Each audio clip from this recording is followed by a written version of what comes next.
আসসালামু আলাইকুম। আশা করি সকলে ভালো আছেন। আজকে আমরা আলোচনা করব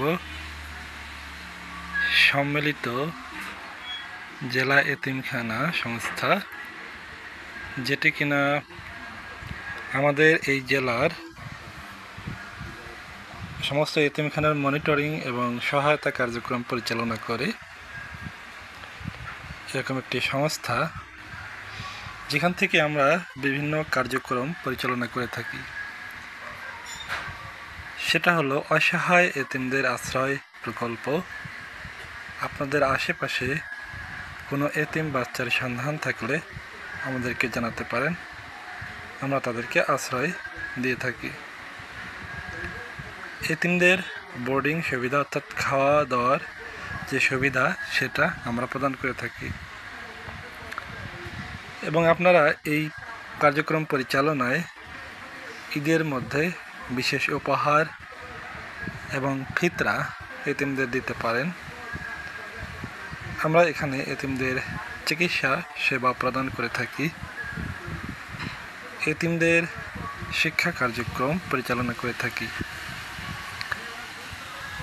বিশেষ করে মানসিক প্রতিবন্ধী এবং জন্মগত প্রতিবন্ধীদের বিশেষ সহায়তা দিয়ে থাকি।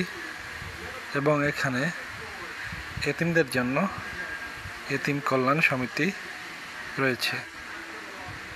অনেকের সন্ততি হয় না, তাদের জন্য আমরা এতিম বাচ্চা দত্তক প্রদান করে থাকি। প্রাপ্তবয়স্ক এতিম ছেলে মেয়েদের মধ্যে বিয়ে প্রদান বা বিবাহ প্রদান করে থাকি এবং বাহিরে বিয়ে প্রদান করে থাকি।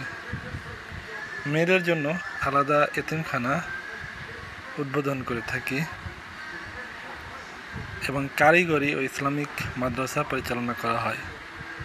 রোজার সময় এতিমদের ইফতার প্রদান করা হয়। এতিমদের কুরবানির সময় কুরবানির উপহার সংগ্রহ করে প্রদান করা হয়। এতিমদের জন্য বিশেষ অনুদান প্রদান করা হয় এবং ধনীদের কাছ থেকে জাকাত সংগ্রহ করে প্রদান করা হয়। আপনারা এতিমখানায় কোনো প্রকার অনুদান প্রদান করতে এবং এতিমখানার কোনো এতিম সন্তানের সন্ধান এবং এতিমের দত্তক নিতে এই নাম্বারে যোগাযোগ করবেন। আপনারা আপনাদের যে কোনো কাফারা আদায় করতে, যেমন আমরা জানি একটি রোজা ভাঙলে 60 জন এতিমকে খাওয়ালে তার কাফারা আদায় করা যায়।